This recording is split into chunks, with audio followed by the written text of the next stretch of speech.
When it comes to the history of Indian art, we find that there is a great debate that is going on for at least a century.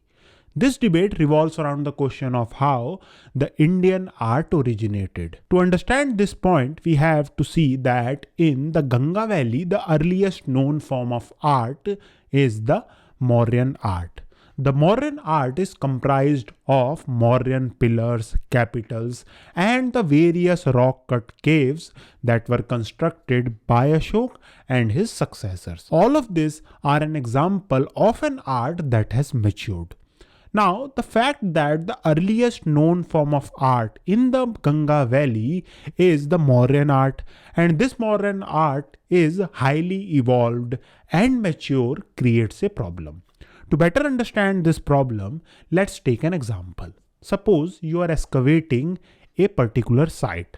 Now this site belongs to a culture that was known for using stone tools.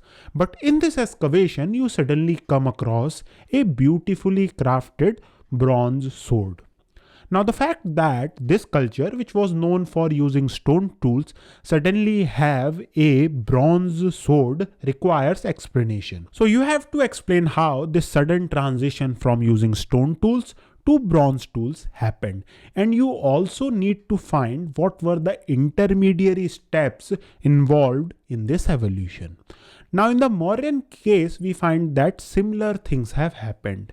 In the Ganga Valley, we find that there is no evidence of using stone in art before the Mauryan period. And in the Mauryan period, we find that there is a sudden use of stone to create art, and that too at a monumental scale. Not only this, we find that the Mauryan art which was created using stones is also of greater quality. So historians and archaeologists have to explain how this transition from a primitive phase where perishable materials like wood was used to a phase where permanent material like stone was used.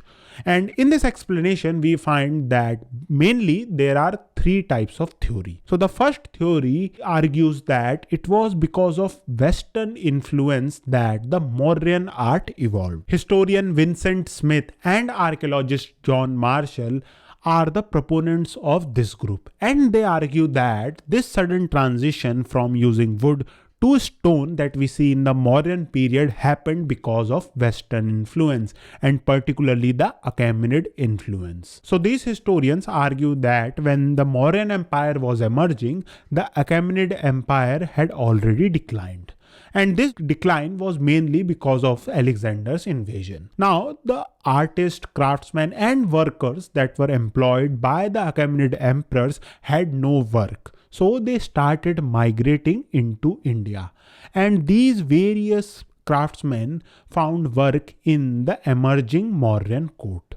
So the basic argument of these historians is that it was these Iranian craftsmen and artists that gave birth to the Mauryan art. They argue that without these artists and their skills, the Mauryans would never have transitioned from wood to stone. In order to prove their theories, these historians also provide us various evidence, and we will go through these evidence here.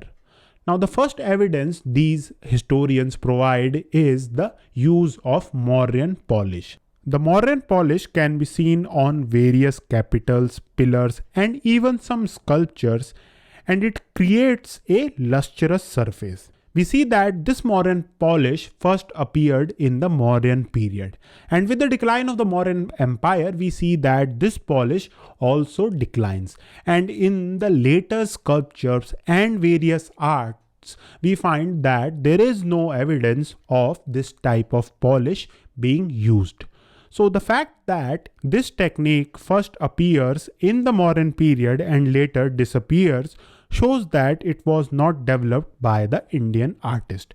In fact, when we look at the Achaemenid art, we see that this type of polish is a characteristic of Achaemenid art. This technique of polishing stone, these historians argue, was introduced in India by the Achaemenid artists and craftsmen that migrated after the fall of the Achaemenid Empire.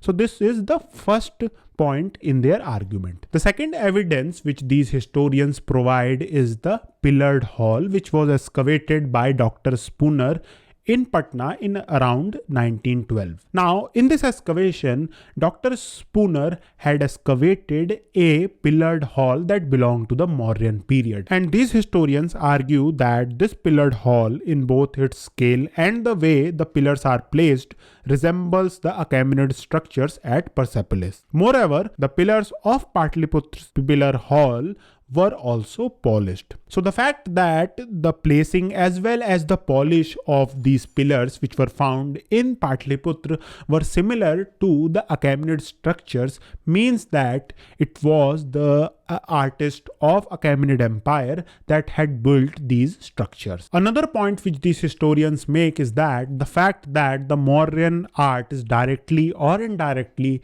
linked to the Mauryan court, and its main aim was the promotion of Mauryan authority, meant that the Mauryan art was highly centralized. Since the art was centralized, it would have made more sense because the migrant workers who had found work in the Mauryan court could easily execute their plans. Another example which these historians provide is that the kind of patronage which doesn't involve royal court which we see in the stupas of Bharhut and Sanchi is not present in this period. So all of this meant that it was the Iranian workers and craftsmen who were responsible for the Mauryan art. As it was expected, this theory was not accepted by Indian scholars. But in order to refute this theory, most important work was done by John Irwin. John Irwin was an art historian, and he was the first who argued that we should reconsider the dating of Aśokan pillars. And his main argument was that when we look or analyze the Aśokan pillars, we can clearly see that some of the pillars belong to a later period and some belongs to an early period. He also argued that the pillars which were erected during the Aśokan rule doesn't represent the beginning of monumental art. Instead, it represents the mature phase of an art that has a long history in India. From using various textual sources, John Irwin had tried to show that the tradition of erecting pillars had a long history in India. And secondly, he argued that when we look at the Mauryan pillar and analyze them, we can clearly see that all of these pillars were not constructed at the same period. Whether we look at the surface, the foundation, and even the capitals of these pillars, we can clearly see that these pillars were not constructed during the same period. Now let's see for ourselves how these pillars are quite different from each other. And we will start our analysis with the capitals of these pillars.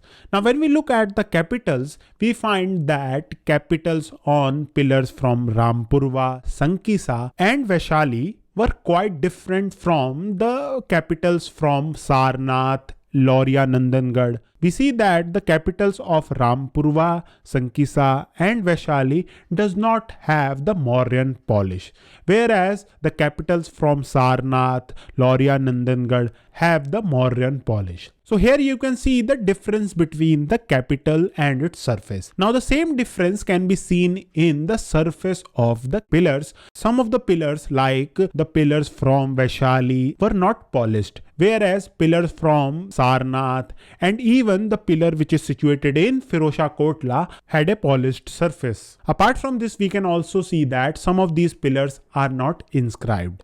And all of this suggests that some pillars were constructed at an early period and some were constructed at a later period. Now, John Irwin is basically arguing that we can see the evolution of Mauryan architecture, particularly the Mauryan pillars, in these different pillars. So basically, John Irwin is arguing that by analyzing these pillars, we can analyze the evolution of Mauryan pillars.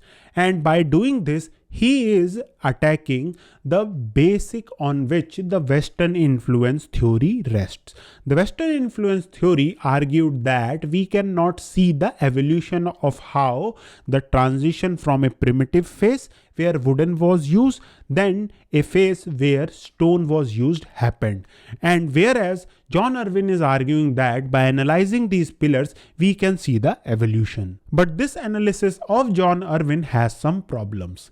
Even if we accept that all of these pillars were not constructed at the same period, does not necessarily means that there is a great gap between the early pillars and the pillars that were constructed in a later period. And when we look at the arguments of historians who propose the Western influence theory, they have argued that the migration of Achaemenid workers happened when the Achaemenid Empire declined. So as we know, Achaemenid Empire declined just before the emergence of Mauryan Empire.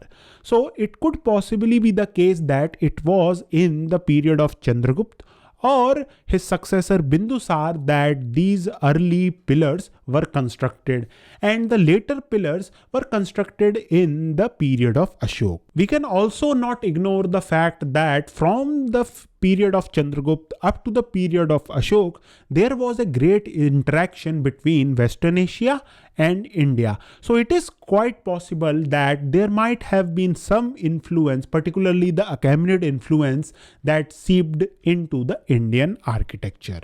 Now, the third theory tries to merge the first two theories, and I found this theory more possible.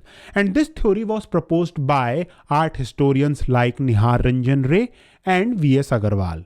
Now, these historians argue that when we analyze the Mauryan art and compare it to Achaemenid art, we can clearly see that there are some similarities.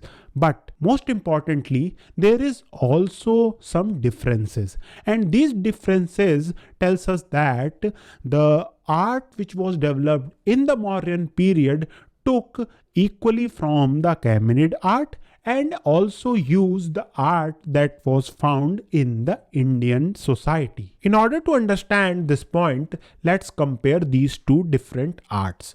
Now we find that in the Mauryan case, we can clearly see the use of Indian symbols. Whether we talk about the depiction of geese or Hans in the Mauryan art, or whether we talk about the use of lotus, all of this points to the fact that Mauryan art used Indian symbols.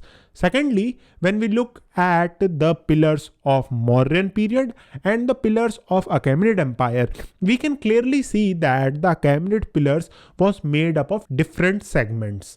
Whereas in the Mauryan case, the Mauryan pillar was a monolithic structure that was made of a single stone.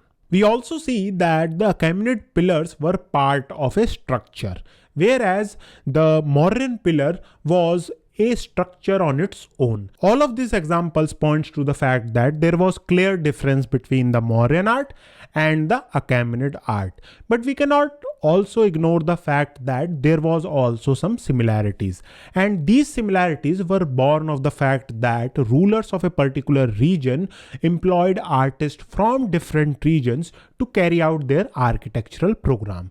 And this is what we see in the Persian case also, where we find that Darius the Great had employed artists from different parts of his empire, and we are told that artists from Gandhar and Sindh were also employed by Darius the Great. V.S. Agarwala puts this point very succinctly when he writes that the Mauryan art was the result of a fusion of what was best in the past tradition of India and Iran. But I should say in the end that this question is still not answered, and we have to wait for more evidence to pass the final judgment.